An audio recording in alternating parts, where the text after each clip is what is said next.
Welcome back to another episode of the Adventure Athletes podcast. In this week's episode, I sit down with Callum. He is a mountaineer from South Wales and he aims to be the youngest person from Wales to summit Everest. He's already the youngest person from Wales to summit Bouche, and he's aiming to be the youngest person in the UK to summit Manaslu. So he's got quite the adventurous spirit on him. I sat down with him, learned more about his adventures and what drives him to want to do all of this stuff in the first place. It's a really interesting insight into the world of mountaineering, so if that's what you're into, this is the episode for you. Now, before we get into the episode, I'm now trying to start to push Adventure Athletes that bit more so we can keep growing, keep making amazing content for you guys at home. So, the plan is we have got a bunch of things happening next year. We've got outdoor activity days such as the Fan Dance, Hike, Penavan Horseshoe.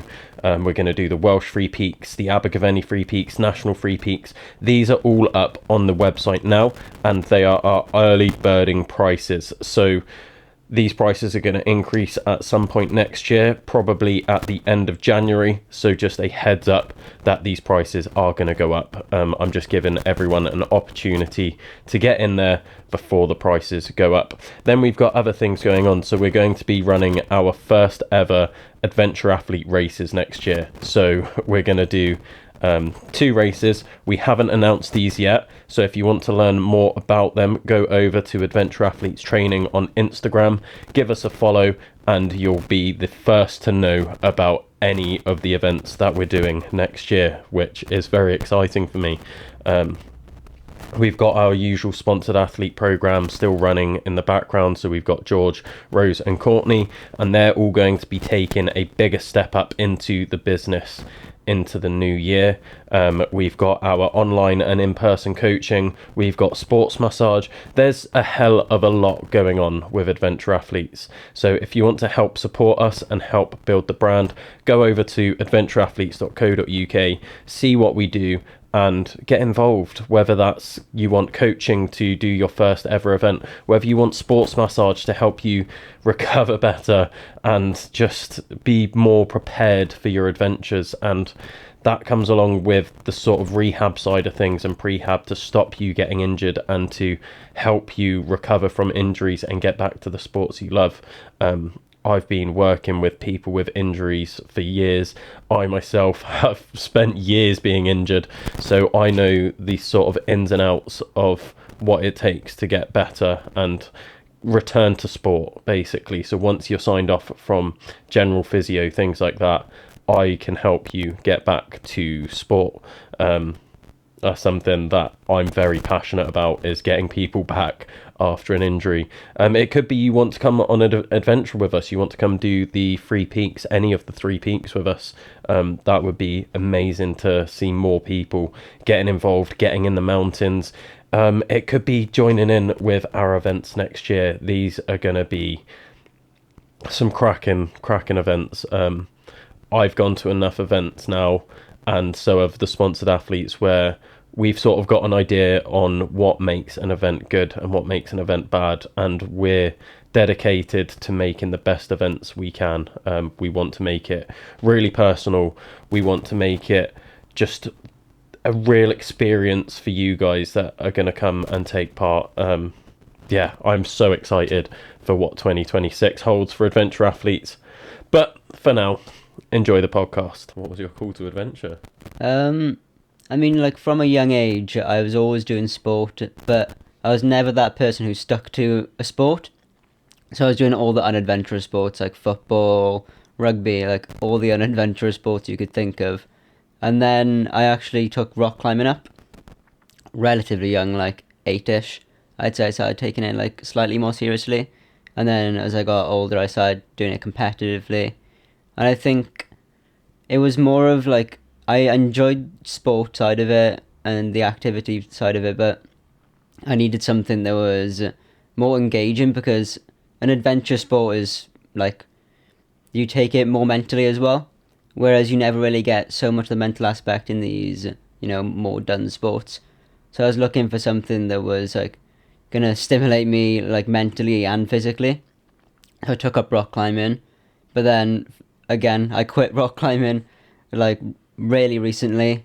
I still do it now and again just for fun, but then I took up mountaineering because I was like, I'm still not getting this mental stimulation I need.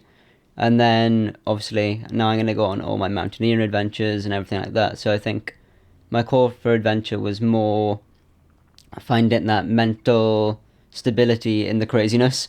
Because some people, find their clarity in like their best stage to when they're, at home sipping tea. But some people, it's like finding your most uncomfortable place you can. It's Yeah. kind of like seeking discomfort. Yeah. So I think that's what mine was. Do you think that that whole adventure spirit that you've got is something that's sort of within everyone and it just needs to be nurtured, or is it something that only certain people have and are like born with? I'm sure you can be born with it, but I think a lot of other people would need pushing in the sense that actually seeking discomfort can build some sort of mental resilience within you.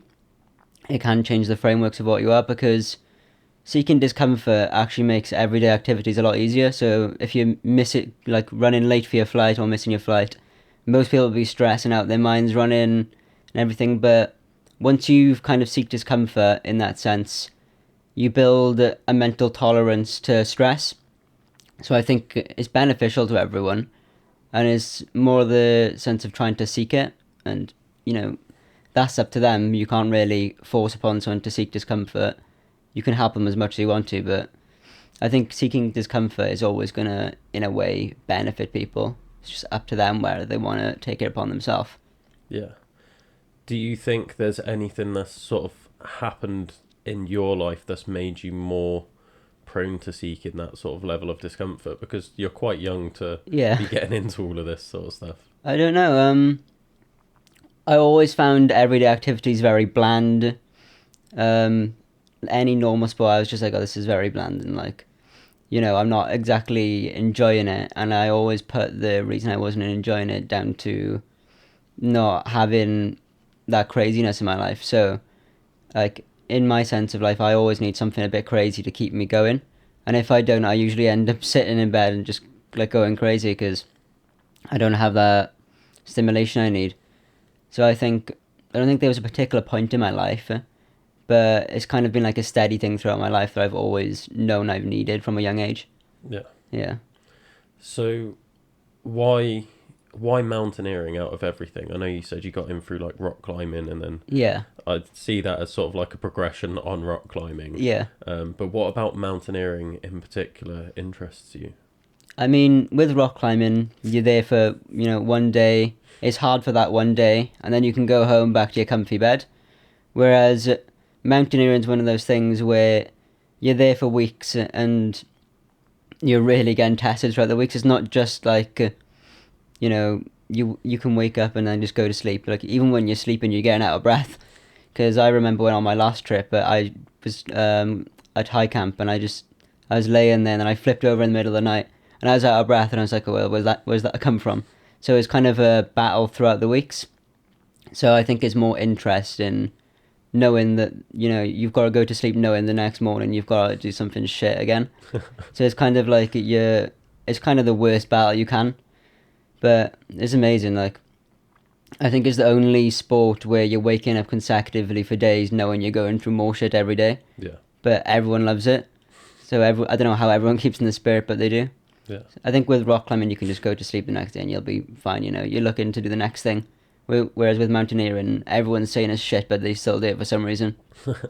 No idea why. Yeah. What about like big wall climbing? Did that ever interest you? So you're like sleeping on the side of the wall and Yeah, I doing mean, all of that. I've always watched like like Dawn Wall and stuff, and been fascinated with like Tommy Cardwell and stuff, but never really wanted to get into it. I can see the interest in it, but I don't know, mountaineering, you've got the elements and everything. I just love the idea of going even higher than anyone else, because not many people have really made it past 6,000 meters. Like if you look at the statistics sides of it.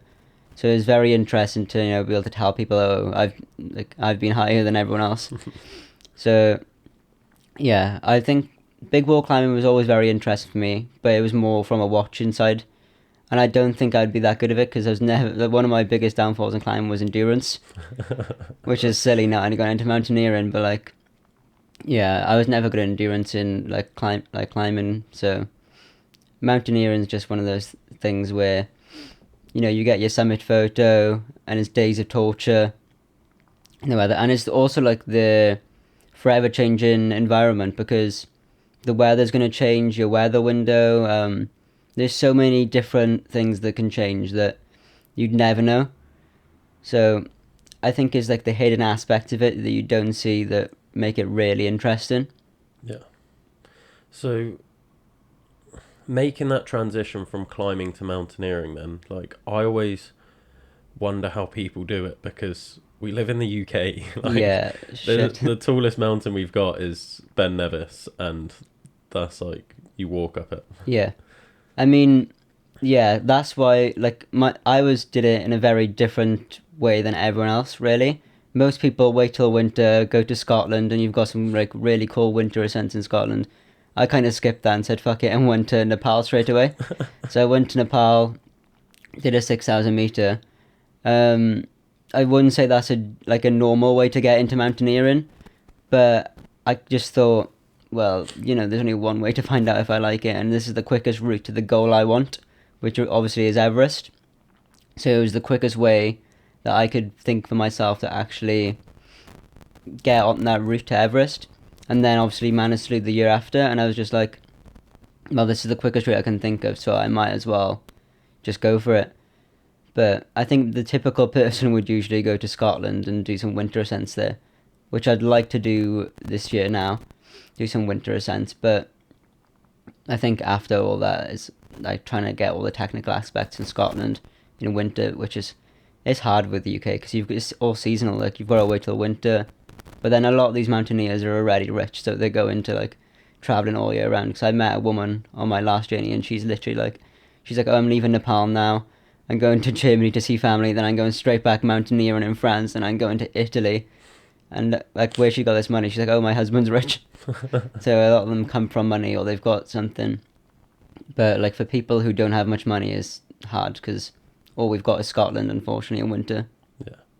But how do you sort of like just decide like, oh, I want to get into mountaineering, like not knowing what it's like or having like we were saying, like we're in the UK, you've got like Ben Nevis or like you can go to Scotland for some winter ascents. There's not really like you can't dip your toe in. Yeah, you can't just be like, oh, I'm gonna like try it, or like there's no like with rock climbing, it's like you probably went to a club and it's like, exactly. Oh, there's a climbing gym, like I'm gonna try that. It's quite local. Like where's that opportunity to get in, and like what made you go down that route? I mean, I always knew I wanted to do it because it all comes into a thing of seeking discomfort for me again, and it was for me the ultimate discomfort I could find. But getting into it for me was just like, it just clicked in my brain. I was like, why the fuck am I waiting around for someone to tell me I can do it when I can do it whenever I want to? Because people seem to just sit around their whole life and just be like, I'll wait for the right opportunity, and it never comes around. So there becomes a point where you've just got to kind of throw yourself at it. So for me, I kind of just sat down and just thought, well, fuck it, I might as well just like try all I can. So I started emailing people, finding as much information I could, creating some sort of chart so I knew what was the quickest route for me to like achieve the goal I wanted to. So I created that chart and I was just like, seems kind of possible, but it kind of became progressively, I thought it'd become progressively more obvious that I could do it, but it was actually the opposite for me. Because you get all these like people saying, oh no, you can't do that, it's not a good idea to do that. But eventually I managed to get onto the news, and that kind of spread the message more. And then I started speaking to Elite Expeditions. I don't know if you've watched like 14 Peaks. Yeah. So Nims is the guy who I went, like he's the guy who owns the company I went with. So he's Elite Expert. So I started speaking to them and they were like, oh yeah, this is probably the quickest option for you. Like, so when I went away, I did training as well. Because it was obviously like first time mountaineering, so I did training as well there. And then he's like, oh yeah, this will set you up for Manaslu the year after. So once that's put in your head, they're a really good team because they do put stuff into like a very possible solution. Whereas most companies will be like, oh, it's not really possible, you're going to have to do this and do this. Whereas they're like they believe in you when it like comes to your goal. So I think my big break was trying to get onto the news, and then Nim's team eventually coming out to me, because they really did make me realize it was possible. Otherwise, I would probably just run in circles, emailing people, and just being like running around crazy. Yeah. Yeah. So, with your goal, then you've mentioned Everest. For those that are listening that don't know you, what is like your ultimate goal with mountaineering? Yeah, so my ultimate goal was to be the youngest person from Wales to summit Everest, and the youngest from Manaslu to summit, the youngest person from UK to summit Manaslu. Um, Originally, I was going to say from UK for Everest, but it's such with money and funds, it's so hard to even possibly imagine doing that now, because I'd have to do it in the next season, which is would be so expensive. It's 45 grand starting, and that's not even if you want luxuries and stuff, which I'm probably not going to get anyways, but if you wanted luxuries, it's upwards of 100 grand. It can even go up to 200. It's crazy, but very possible goal. It's just a matter of trying to get training in next season now, trying to do Manaslu, be the youngest person from UK to do that, and then hopefully be able to do Everest the season after. It's going to be hard to say how it'll plan out. Every time we go to the mountains, we try and go in with a plan and it never goes well. It always changes and never goes exactly how you want it to. But we always take data, and last time I went away, I got altitude sickness, so it's kind of trying to measure that as well now and be okay, so my body's not doing well with the altitude. What should I do next season? So trying to take that data and then be oh yeah, okay, I maybe take a step back, do another 6,000 meter, but it's kind of take that all into aspect and build the data up, and then you can shoot for it. But it's hard. But with the team I went last time, they're taking data in as well for me, telling me what's possible and stuff. So they think Manaslu is an appropriate step. So, I'd rather follow the expert guidance than anyone else. Yeah. And then, when did you sort of set that goal and decide, right, that's what I'm aiming for? It was soon as I decided I wanted to do mountaineering, actually. I was just what would be the biggest fuck off statement I could make to everyone? And it was just well, the only mountain that everyone really knows is Everest. You've got K2 as well, which a lot of people know about, but it seems if you told the average person about mountaineering, the first thing they'd go is, oh, Everest. So I was just this is probably the biggest statement I could make to anyone. And it kind of sets the benchmark as well for people my age as well, if they wanted to come into mountaineering. Because not many people my age or from UK tend to do it for some reason. I'm not sure why, but it seems to be one of those things that not a lot of people do recently. Rock climbing's on the high, but mountaineering seems to be on the low for UK as a whole. But yeah, I just want to make the biggest statement I could. So as soon as I decided, I was oh, I'm going to take a mountaineering, and I'm going to go to Nepal next year, I was well, Everest is my big goal. So it's my primary goal, and then I've got all these secondary goals leading up to it to better me going up there, because it's all good having a primary goal, but if you don't have that secondary to keep you going, and it's some sort of point you can look at and be oh, I've achieved this, so it's not so bad that I'm not completely on my way to doing it. Otherwise, if you've got this main goal, you'll feel so far away all the time. But if you've got these things you can look at in the past that you've done, you can be okay, I've done this, so this can help me achieve this in the future. So I think that's always a good thing to have behind you as well. Yeah. It's always been there, as soon as I started. When did you start? How long ago was that? Literally not long ago at all. Less than a year. Okay. It's crazy, isn't it? Yeah. So then, less than a year ago, you was right, I'm going to climb Everest. Yeah. And you said you've been up a 6,000 meter peak Yeah. already. So let's go into that. How did that go? Yeah, it was really good, and it was my first time solo traveling, so I had to wait till I was 18 to be able to even go on this expedition, because they don't let you in Nepal solo if you're under 18. So I went and they were big expectations, and I met some amazing people as soon as I got there as well. I met Migma Sherpa, who's climbed Everest God knows how many times, 12 times. He's done K2 ascents. I met some amazing people, and my Sherpa was Tenji, and he's climbed Everest 10 times. K2 ascents, everything. So it kind of puts into aspect like there's mountaineers and then there's these crazy guys from Nepal who are like just doing this day in day out because it's in their back garden. But like you get there and it's all well and good when you're trekking at first, and then we had bad weather and I had altitude sickness. I was like, oh, this is lovely.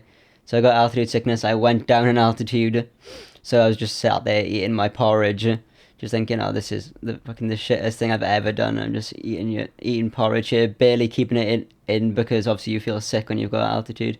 So I felt like I was gonna just pass out the whole way back down as well, trying to get to the place we were staying. I was just like falling onto my feet, feeling nauseous. Is awful.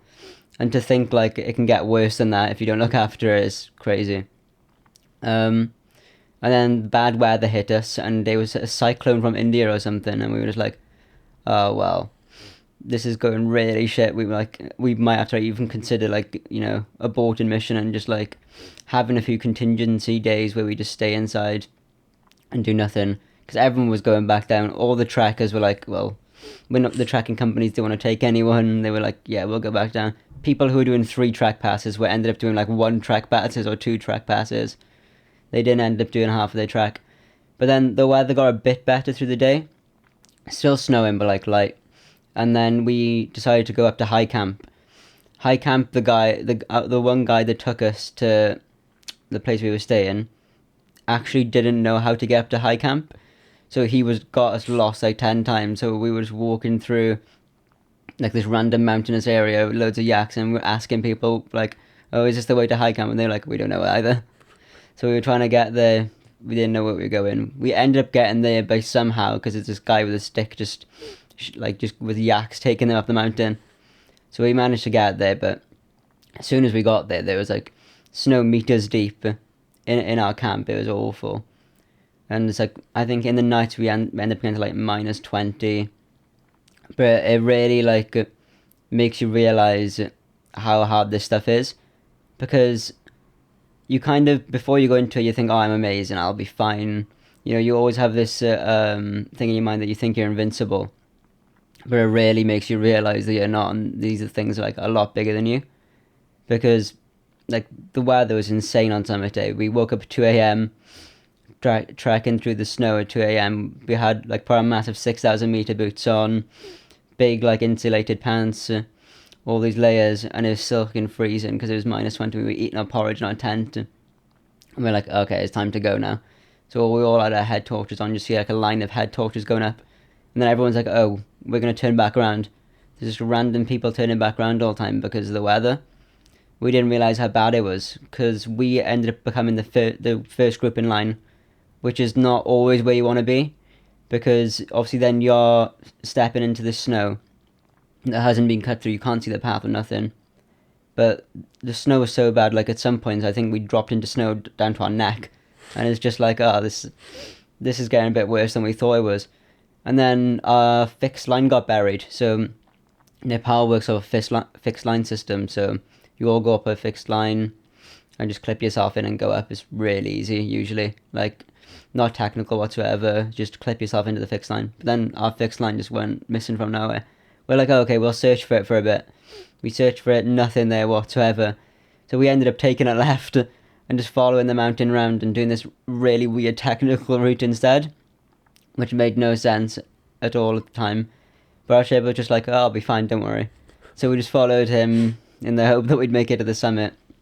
And I think there was only 3 of us. It was me, a woman called Sora, and our shaper.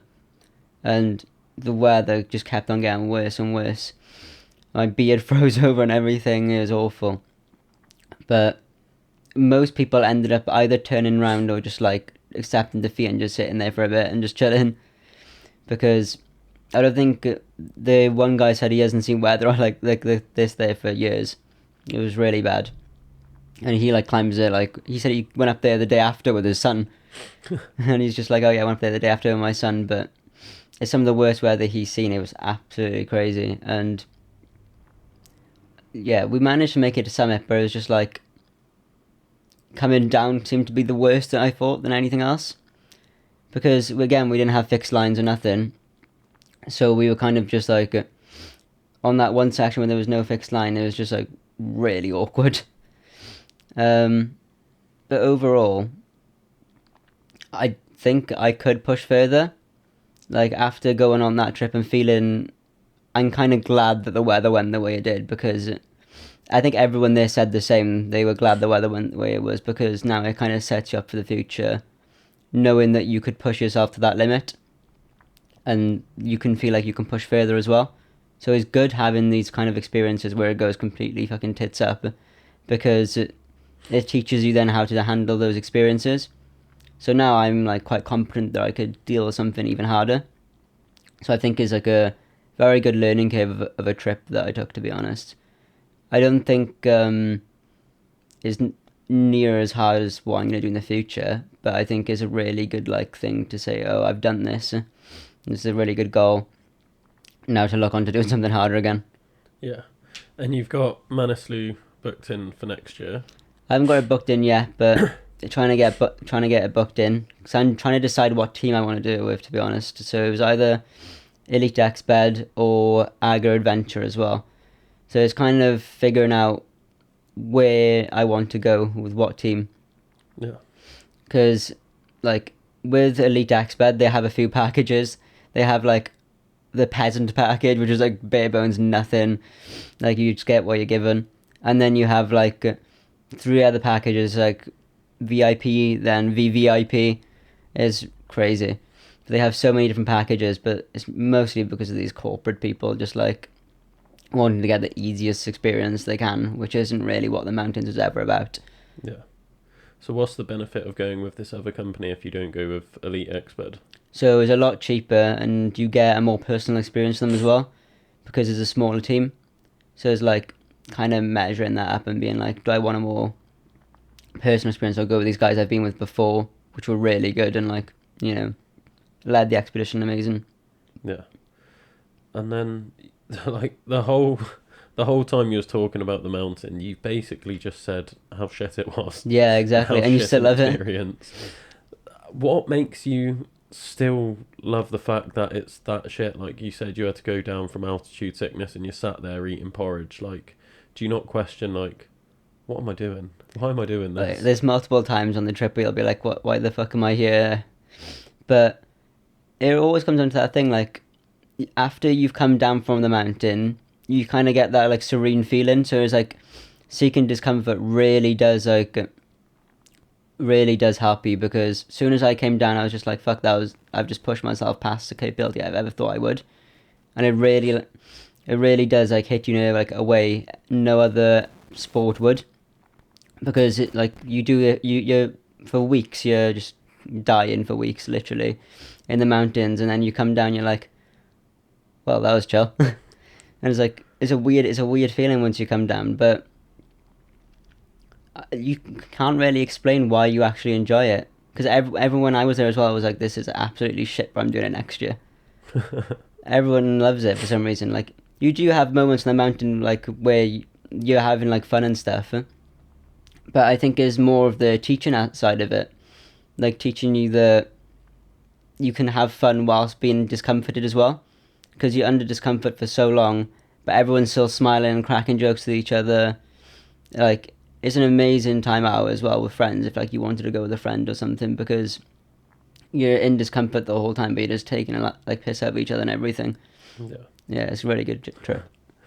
So I'm going to ask this not based on my thoughts, because I really understand that whole thing of like the whole appeal of it, like going to the mountains and putting yourself through something like that, but most people won't understand that. They'll sort of be like, well, there's got to be other ways you can get that same sort of feeling of like, oh, I'm in discomfort. Like, I'm into ultra running, so like I know there'd probably be people out there being like, oh, why don't you just run ultras? Like, that's uncomfortable, and you can do 200 milers, and that's like a week, so it's not just like a day thing, and you're getting that discomfort, but it's safer and cheaper, and you can do it more locally. Like, why don't you get into something like that instead of mountaineering?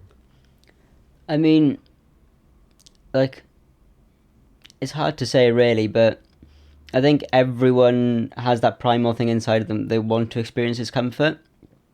It's no fun really doing something and half-assing it and saying, "Oh, I did this very well and it was a good experience," but you still know inside yourself that you could have done more. And I think everyone has that thing inside them. At least I do. That I obsess over pushing myself to the next limit. I'll probably push myself to the limit until I pass out, which is probably isn't a good thing. But like, I think every person has it inside them that they just want to push themselves to the limit and feel like what it is to reach that wall. And then when you reach that wall, you usually want to go further, so you end up training and training until you reach the next furthest thing. I think it's about like achievement and accolades and knowing you can do something, because it's pointless like, booking yourself in for a 5k down the road when you know you could do a marathon or something, because what's the point in that, because you haven't really achieved anything. You haven't even pushed yourself to any sort of limit. You've basically put yourself into your comfort zone, and everyone seems to like want to drop into their comfort zone. You shouldn't really want to drop into your comfort zone. You should want to exceed it, and draw outside of that box and find what is possible for you, because otherwise you're never going to really experience any sort of achievement if you're not pushing yourself out of those boundaries. Yeah, but why why mountaineering? Because there's so many other things you can do to try and reach that limit. Like, what is it about mountaineering? Because like I said, it's like really expensive. Yeah, it for is. a start, and like you can't do it locally. No. Like we're saying, you have to travel to Nepal or somewhere Yeah. to go and do it. So yeah, why not get into something else, some other way of being able to push yourself that hard? It's because the love for the mountains. I think you like, as soon as you get there, it's a different feeling. The air is different. But as soon as you're in the mountains, you've got that massive view in front of you, and it's like the openness to the environment as well. Like, when you're on the mountain, you've got this tiny little narrow ridge. On either side, you've got a massive, drop. And it makes you really realise how small you are. Because, you've got these drops on each side. Each side is basically death. So, you're looking down, you're just like, oh, that's death on that side, and that's death on that side. But I think as being in the mountains, you realise how small you are. And, like, like, you may have this goal, but you are small as fuck. You are nothing compared to what they are. And I think it's the respect that goes towards it as well. Like, people in Nepal respect the mountains hugely, and you can see that. Like, it really transpires. It's crazy. But I think with mountaineering, it all comes down to your love for the mountains. You either love the mountains or you find a different sport, really, because, that's the whole sport. And it's just because you're always on, like, a fine wire with death, and that's kind of interesting sometimes to play with. It's interesting to see how far you can push yourself before you push to the limit, but like, it's playing with it and like, having measuring it, not just like pushing yourself to an extreme risk and putting everyone else at danger. Is measuring it and being like, oh, I can push myself to this limit.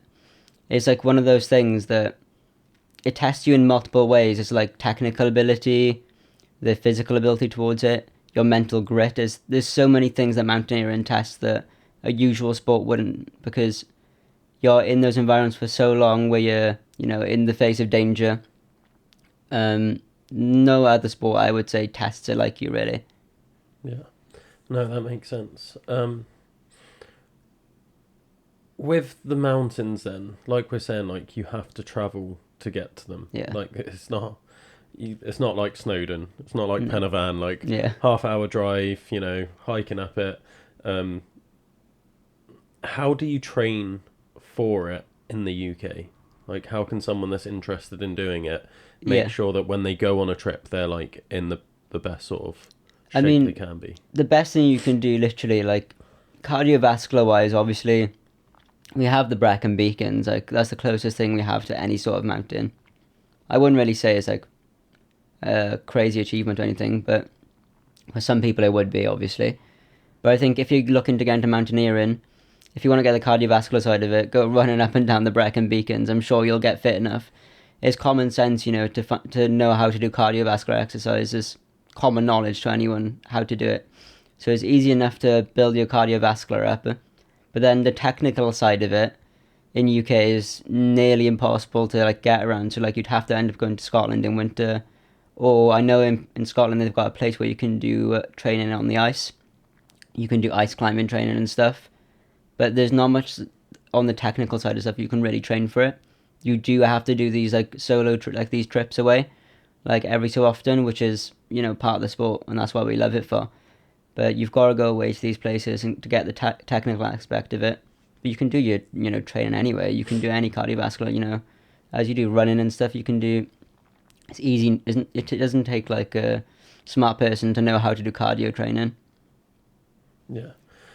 What about like the other aspects of it then? Like, do you do any strength work? Do you do like anything else? No, so it's just like mostly it's just uphill walking, isn't it? So like as long as you're training, doing like uphill running and stuff, you're gonna be fine. It's just seeing how long your legs can last for a prolonged period of time going uphill.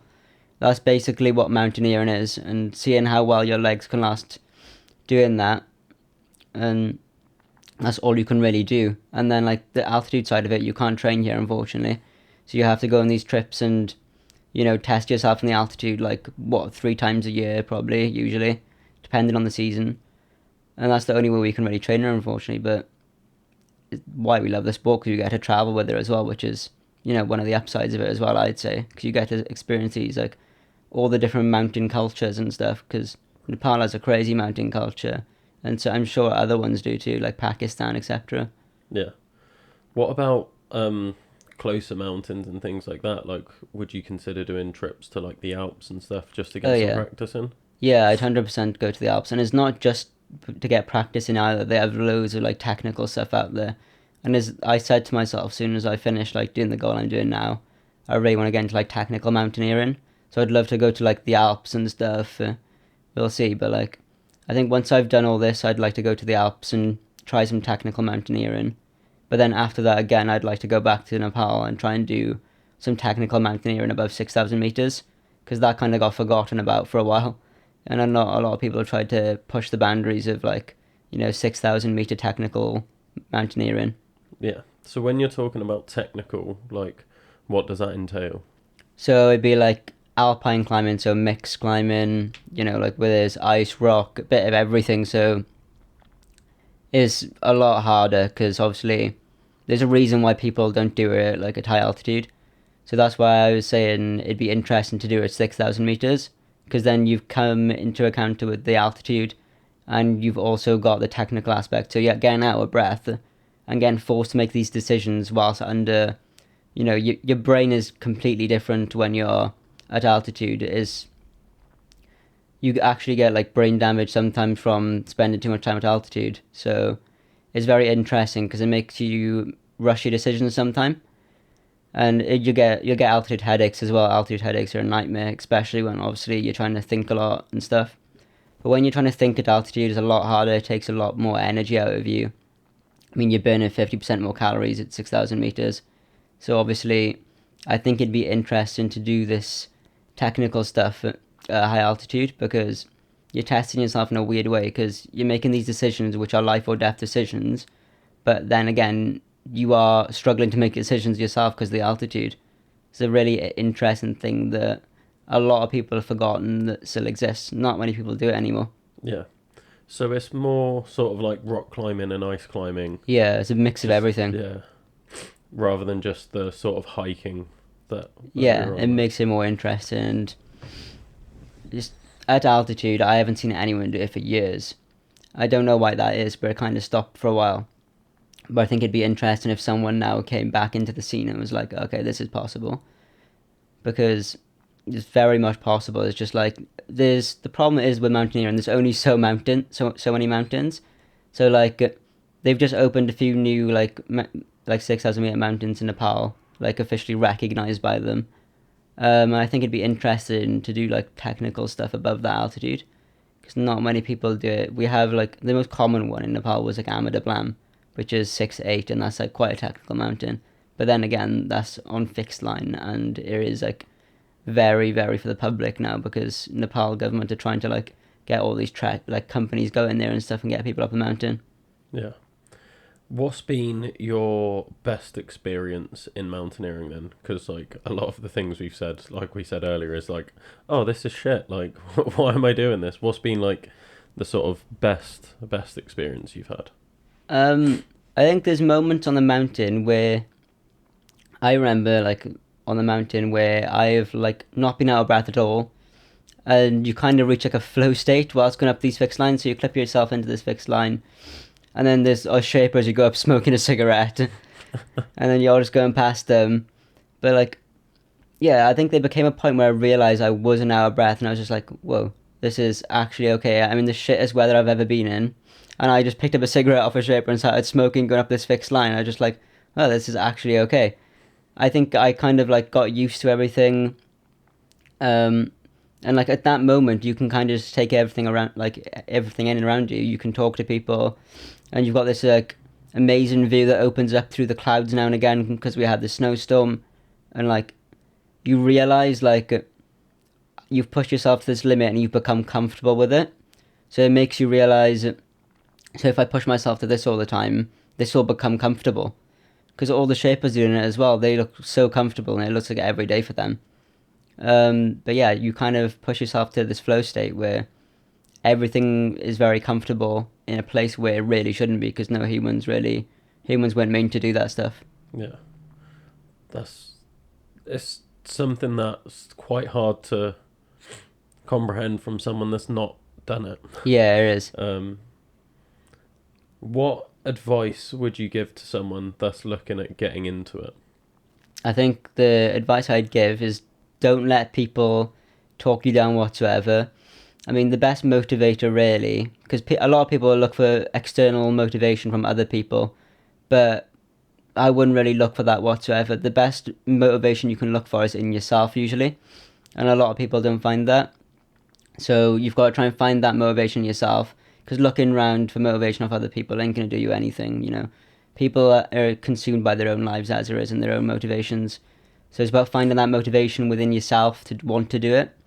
And realistically, it's even, do you want it enough anyways? It's about asking yourself that, because if you don't want it enough, you're going to give up the goal within a week anyway, so it's fucking pointless even starting it. So you might as well figure out in yourself first and really ask yourself, is this something I go to sleep thinking about? Is it something I wake up and think about? You know, if you're going to sleep and like waking up thinking about it as well, it's obviously something that's ingrained inside you that you need to do. So it's like at that point then you've got to speak to as many more experienced people than you can, because there's only so far your experience is going to go as a person wanting to get into it. So it's about speaking to as many people as you can. It's daunting because it's like, oh, I'm speaking to these people, they're probably going to think I'm an idiot, but they've seen it a million times. They see people want to get into mountaineering. So it's about speaking to these people and asking them, how much does this track cost? Can I do this? So what route would you recommend for me if I wanted to do this mountain in the future? Like what sort of like, I call it like mountain portfolio do you want for me to like do this? So it's like really look into it. Speak to as many experienced people as you can. Even DM in mountaineers. Like they might not message back, but like a lot of people you'd be surprised that are famous mountaineers will message back, and they have a lot of time on their hands. So you'd be surprised. It's about speaking to these people that have a lot more experience than you, because they'll know from the past like what path is necessary for you to do what you want to do in life. Yeah. If you had to go back to when you started, what would you do differently to what you've done already? I think I would have put more stuff into the like social media actually. So I think social media is like one of the like biggest things in today's like culture completely. Like you can get so many followers and so many people following your journey off of social media. So I think if I was to go back, I'd try and put more into my social media more than anything. And the reason that is because if you create a platform for people, you're way more likely to get these sponsors and stuff. It's hard when you don't have that push off of social media. So I think if I went back now, I'd try and put way more into social media and try and push my goal that way as well. Because I did obviously like news coverage and stuff, but you know, not a lot of people look at the news anymore. It's all social media. So it's like that's how you get sponsors, is just getting big on social media and creating that genuine image, because no one wants to speak to a person, that's not being genuine. I think that's one thing social media misses a lot, is that, genuine outlook on stuff. So like doing these expeditions and coming from a genuine point of view, instead of, trying to be like, oh, I'm this big man who does mountaineering.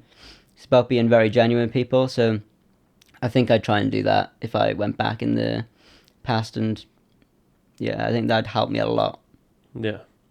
And then what's next for you? So we've said you're trying to fund Manaslu, and your big goals at Everest, but like what's in the pipeline? What's the next sort of like year, 2 years looking like? Yeah, so I'd like to do Manaslu next year. Planning that's going to be a bit of a hard one, because it's going to be like I'd be the youngest person from UK, so it's a really hard one to kind of plan, because not many young people really do it that much, as they usually say, oh, you need more manpower, but you don't really. They just want to grab money off of you, because you've got the same physical aspects of anyone else doing it. But then I'd like to do Everest the year after, the next season.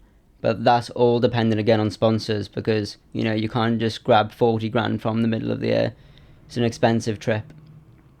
But then after that, I just really want to get into the technical side of it. I always told myself, once I finish all the high altitude mountaineering above 8,000 meters, I'd go to the technical stuff, because that's where you get actually called a mountaineer, Because real mountaineers will be like, oh, you're only a real mountaineer if you're doing this technical stuff. So I'd like to prove people wrong again after doing that. I think it's that constant journey of trying to prove people wrong that I can do this, I can do that.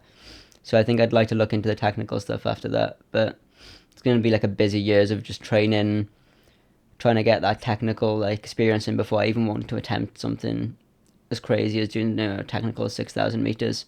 Yeah. And how are you going about trying to get sponsorship for all of this? So at the moment, I'm going to try and like build my social media. Best thing you can do is to speak to people more experienced than you. So I'm speaking to people all the time, emailing back and forth. But I'm just going to try and build my presence as well, because it seems like if you ask for advice off of people who are giving sponsorships out, they're like, oh, just build social media and you'll like these opportunities will kind of come themselves then. So the hard part of finding sponsorship is they usually want you to have some sort of accolades to go off of anyways. What are these big world records you've done? So it's kind of hard to set these records when they already want you to have some. So it doesn't really give people who are new to the like scene any opportunity to progress, which is kind of shit. But you've kind of got to find your own way around then. So like after the like trip I've just done now, I think that's kind of set me up well now for gaining more sponsorship into this year, because I've only came back like just over a month ago now. So it's kind of like trying to gain sponsorship now I'm back. It's really hard, but you've just got to keep on emailing these people and seeing what they want from you for them to give you sponsorship, because obviously you can get financial sponsorship, but then some people are like, oh, I'll give you gear, which is still like really good sponsorship for getting gear, but it depends who you're getting it from as well. Like you don't want to take unreliable gear up a mountain that hasn't really been tested to how you want to do, because you want to feel comfortable in what you're wearing and be like, yeah, I know this is tested and proven and I'll be fine up a mountain. Yeah. Because then you have less things to worry about, and there's already like a forever list of things you could worry about. Yeah. I think it's, as shit as it is, I think it is understandable that brands are like, well, we want you to have this list of accolades, because how many people do you know that have said they're going to do something and then haven't done it? Yeah, exactly. That's the reason. You need that backing by being like, well, this is what I've already done. Yeah. For anyone to even believe you these days, especially with social media, like the amount of people I know posting being like, oh, I'm going to do this, and then you never hear of them again. You've got to set the framework for them to want to see anything. So like now I've set the works down with like what I've done in Nepal, and I've come back. It seems like people are more like accepting of it now. They're like, oh yeah, we'll look into this. Yeah. Because you've set the frameworks down, and you're like, I'm not talking shit. I'm actually like, I'm on about what I'm talking. I know what I'm doing. Yeah. So as soon as you set those frameworks down and show them that you're gonna do something, they're usually more receptive to you then. But like when you're all words when you're just first off starting. But then as soon as you set the frameworks down with something, even if it's anything like any mountain, then they usually are more receptive to you. But with sponsors, yeah, they usually want something from you. There's a reason they're a sponsorship. It's not like you're just getting free gear. You do something for them. Yeah. No, it's a weird world we live in, I think, where social media is so prevalent, and it's like you need that following to get any opportunity. And it's shit, because I know a lot of good like athletes that won't get sponsorship despite having all of like the accolades that we're talking about. They've got all the experience, they've done these amazing things, but they won't get sponsorship because they don't have a following either. Yeah, it's crazy. And it's like, I have really no excuse for it now because of how young I am as well. Because I can start building my social media whenever. I mean, I have like 5,000 something odd followers now, which is like okay for my age, I'd say, but like I still need to build it up a lot more. So it's hard kind of trying to build that social media up because I don't know anyone who knows anything about social media, you know. It's kind of like an uncharted territory for me. But yeah, social media means everything nowadays. Literally, like, people who achieve so much, a lot of the older generation, I'd say, like they've achieved so much in their life, and then they won't get recognized or get any sponsors just because they're not on social media. And it's just like, well, that's completely a load of bullshit, isn't it? It just seems like it doesn't matter if it's not on the Instagram. Yeah. If I didn't post my summit picture, that everyone would probably be like, oh, that's a load of bullshit, you didn't do anything. Yeah, but I'm also of the mindset of like, I'm trying to get more old school with things and not do everything for social media. Like, it's great for sponsorships. Like, if that, like, you need that for what you're trying to do. But like, there are people that just like they just enjoy doing what they're doing, and they're like, well, I don't even really care about sponsorship. I just want to go on this adventure, and they do it for themselves. Yeah. And I'm trying to get more like that myself, where I'm like, I don't have to post everything. Yeah, it depends where you're at in life, doesn't it? Like, you know, if you've achieved all you wanted to do, you've achieved the things that you want to do, you know, just go on an adventure because you want to go on an adventure, you know? Yeah. The reason you do it isn't because of social media or anyone else. You do it because you love it. Yeah. So it's pointless, you know, pushing it on social media when you're doing it just for yourself at the end of the day. Yeah. And I've made it my life goal now to get sponsored by a pickle brand. Oh, yeah? Like gherkins. Yeah.